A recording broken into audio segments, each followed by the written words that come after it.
தாய் தமிழ் உறவுகளுக்கு வணக்கம்.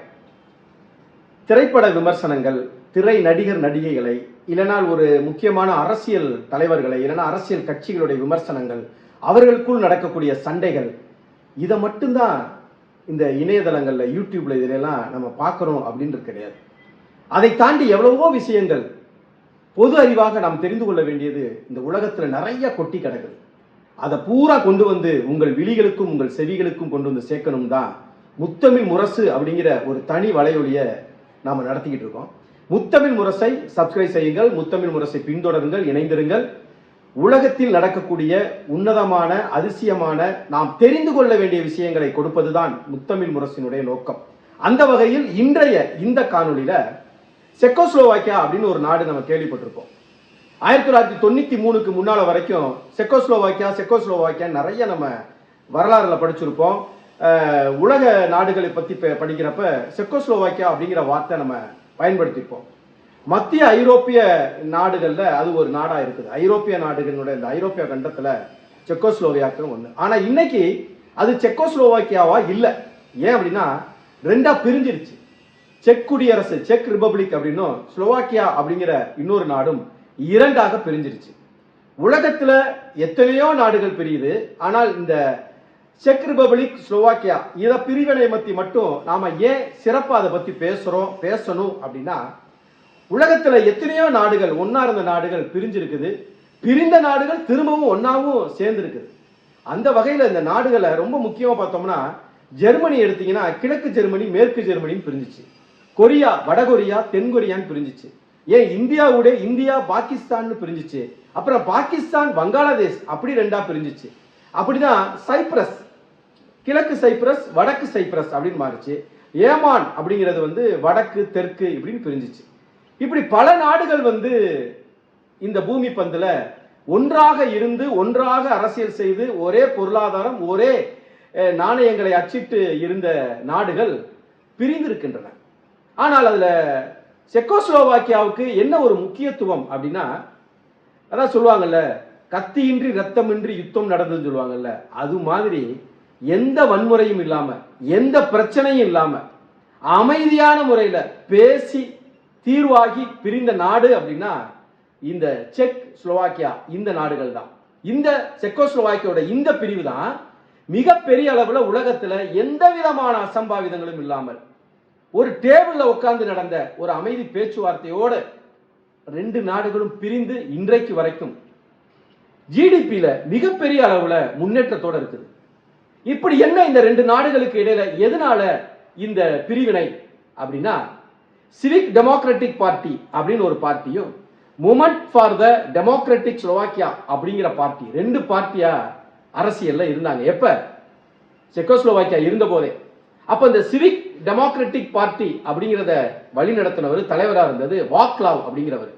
இது செக் ரிபப்ளிக்க விரும்புது. அவங்க அதற்காக பேச்சுவார்த்தை நடத்தினாங்க. இந்த பக்கம் ஸ்லோவாக்கியா அப்படிங்கிறது மொமெண்ட் ஃபார் த டெமோக்ராட்டிக் ஸ்லோவாக்கியாவுடைய தலைவராக இருந்தவர் விளாடிமிர் மெச்சியார் அப்படிங்கிறவர். இந்த ரெண்டு தலைவர்களும் உட்கார்ந்து பேசினதுல தான் ஒரே நாடாக இருந்த செக்கோஸ்லோவாக்கியா செக் ரிபப்ளிக்காவும் ஸ்லோவாக்கியாவாகவும் பிரிந்தது. என்ன இங்க பொருளாதார பிரச்சனையா? இல்ல. அப்ப என்ன பிரச்சனை? சுயாட்சி. செக் அப்படிங்கிற பகுதிக்கும் ஸ்லோவாக்கியா அப்படிங்கிற பகுதிக்கும் தனித்தனியாக சுயாட்சி வேணும். அப்படி இல்லைன்னா கூட்டாட்சி இருக்கணும். ஆனால் மத்தியில் இருக்கக்கூடிய அந்த ஆட்சியாளர்கள் ஆற்றல் மிக்கவர்களாக இருக்கணும். இதுதான் பிரச்சனைக்கான மூலதனமே தவிர வேற ஒன்றும் இனத்தின் அடிப்படையிலோ மொழியின் அடிப்படையிலேயோ வேற ஒண்ணுமே இல்லை. சுயாட்சி, பொருளாதாரம், தன்னாட்சி மிக்க ஒரு பொருளாதாரத்தை வளர்த்துக்கக்கூடிய அதிகாரம் வேணும், அவ்வளவுதான். அப்படி என்ன இங்க தொழில் அப்படின்னு எடுத்தீங்கன்னா, ஆட்டோமொபைல் தான் இன்னைக்கு வரைக்குமே. இன்னைக்கு செக் ரிபப்ளிக்காகவும் ஸ்லோவாக்கியாகவும் பிரிஞ்சதற்கு பிறகும் இங்க என்னன்னா ஆட்டோமொபைல். இப்போ உங்களுக்கு நான் புரியுற மாதிரி சொல்றேன் பாருங்க. செக் ரிபப்ளிக் இருக்கு பாத்தீங்களா, அங்கதான் ஸ்கோடா கம்பெனி இருக்கு. ஸ்கோடா கார் இருக்கு இல்லையா, அந்த ஸ்கோடா செக் ரிபப்ளிக்ல தான் இருக்கு. இங்க மட்டும்தான் இருக்கானா, ஸ்லோவாக்கியாலையுமே இன்டர்நேஷனல் கார் ஃபேக்டரிஸ்லாம், நீங்க இன்டர்நேஷனல் ஃபார்முலா என்ன வேணா இருக்கலாம் கார் மேனுஃபேக்சரிங்ல, ஆனால் அதற்கு உரிய ஃபேக்டரி எங்க இருக்குன்னா ஸ்லோவாக்கியால நிறைய இருக்கு. ரெண்டுலையுமே தொழில்துறை, உற்பத்தி இதுல மிகப்பெரிய அளவுல கவனம் செலுத்துறாங்க. இந்த இரண்டு நாடுகள்லையுமே எலக்ட்ரிக்கல் எக்யூப்மெண்ட்ஸ் மேனுஃபேக்சரிங்ல ரெண்டு பேரும் போட்டி போட்டு வளர்றாங்க. இவங்களுடைய ஜிடிபியினுடைய உயர்வே எதனால வருதுன்னா தொழில்துறை வளர்ச்சி, எலக்ட்ரிக்கல் எக்யூப்மெண்ட், ஆட்டோமொபைல், இதுல தான். அப்ப இந்த ரெண்டு நாடுகளும் இன்னைக்கு வரைக்கும் நல்லா இருக்குன்னா நல்லா இருக்கு. எப்ப பிரச்சனையாச்சு?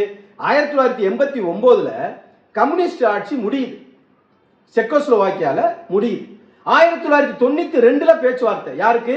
சிவிக் டெமோக்ராட்டிக் பார்ட்டிக்கும் மொமெண்ட் ஃபார் த டெமோக்ராட்டிக் ஸ்லோவாக்கியாவுக்கும் ஒரு பேச்சுவார்த்தை ரொம்ப நாள்லாம் கூட போகல. வன்முறை இல்ல, ரத்தம் இல்ல, கத்தி இல்ல, யுத்தம் இல்ல, ரொம்ப நாளும் பேச்சுவார்த்தை நடக்கல. 1992ல பேச்சுவார்த்தை. 1993 ஜனவரி 1ஆம் தேதி செக் ரிபப்ளிக்காகவும் ஸ்லோவாக்கியாவாகவும் பிரிகிறது. இப்படி ஒரு நாடு நீங்க கேள்விப்பட்டிருப்பீங்களா? இந்த பூமி பந்துல மிக அமைதியாக அப்படின்னு இப்படிதான். அப்படின்னா இப்ப இந்த சிங்கப்பூர், மலேசியா கூட அப்படி பிரிந்த நாடுகள் தான். ஆனா அங்க வந்து மிகப்பெரிய வன்முறைகள் அப்படிலாம் நடந்துச்சு. அதே மாதிரி இன்னைக்கு வரைக்கும் சொல்லுவாங்க கிழக்கு தைமூர், மேற்கு தைமூர்னு. அது பிரிந்ததாகவும் சொல்லுவாங்க, இல்ல பிரியல, கிழக்கு தைமூர் தனியா போய்கிச்சு அப்படின்னு சொல்லுவாங்க. சீனாவும் அப்படிதான், பிரிந்த நாடுகள் மீண்டும் ஒன்னா சேர்ந்துருச்சுன்னு சொல்லுவாங்க. ஏமன் வந்து அப்படிதான் 1990ல திரும்ப சேர்ந்துட்டாங்க. ஜெர்மனி, கிழக்கு ஜெர்மனி, மேற்கு ஜெர்மனி திரும்பவும் சேர்ந்துட்டதா நமக்கு தகவல்கள் இருக்கின்றன. அப்படி பாத்தீங்கன்னா வியட்நாமும் அதே மாதிரிதான். பாத்தீங்கன்னா வடக்கு வியட்நாம், தெற்கு வியட்நாம் அப்படின்னு பிரிஞ்சதாகவும் சொல்லுவாங்க. இப்படி பல்வேறு நாடுகள் இந்த பூமி பந்துல பிரிந்தும் இருக்கிறது, பிரிந்த நாடுகள் மீண்டும் இணைந்தும் இருக்கிறது, இணைந்த நாடுகள் மீண்டும் பிரிந்தும் இருக்கிறது.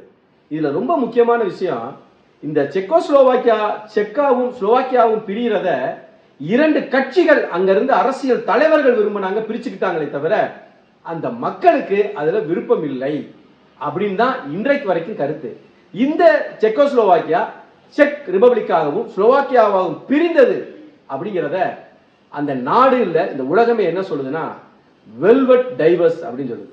ஏன் வெல்வெட் டைவர்ஸ் சொல்லுதுன்னா, டைவர்ஸ்ங்கிறது நம்ம எல்லாருக்கும் தெரியும், பிரிகிறது. அது என்ன வெல்வெட் டைவர்ஸ் அப்படின்னா, நம்ம ஏற்கனவே சொன்ன மாதிரி எந்த விதமான வன்முறையும் அசம்பாவிதங்களும் எந்த விதமான மிகப்பெரிய போராட்டமோ கிளர்ச்சியோ இல்லாமல் பிரிந்த நாடுங்கிறதுனாலதான் இந்த செக்கோஸ்லோவாக்கியா பிரிந்ததை வந்து வெல்வெட் டைவர்ஸ் அப்படிங்கிறாங்க. மதம், இனம், அரசியல், பொருளாதாரம் இதன் அடிப்படையில் எத்தனையோ நாடுகள் இந்த பூமி பந்தில் பிரிந்திருக்கிறது. இன்றைய கணக்கெடுப்பின்படி ஐநா சபையினுடைய அங்கீகரிக்கப்பட்ட நாடுகளாக 195 நாடுகள் இருக்குது. அதை குறிப்பா நம்ம சொல்லணும்னா 193 நாடு தான் அப்படின்னு சொல்லுவாங்க. 194 என்னது அப்படின்னா வேட்டிகான், 195 அப்படின்னு இன்னொன்று சேருது அப்படின்னா அது பாலஸ்தீனா. இது எல்லாத்தையும் சேர்ந்து ஐநாவுடைய அங்கீகரிக்கப்பட்ட நாடுகளாக இந்த பூமி பந்தில் 195 நாடுகள் இருக்கின்றன. மதம், இனம், அரசியல், பொருளாதாரத்தின் அடிப்படையில் ஒரு நாடு இரண்டு நாடாக பிரிவதில் சரியா தவறா என்கின்ற கேள்வியோடு இந்த காணொளியை நிறைவு செய்கிறேன்.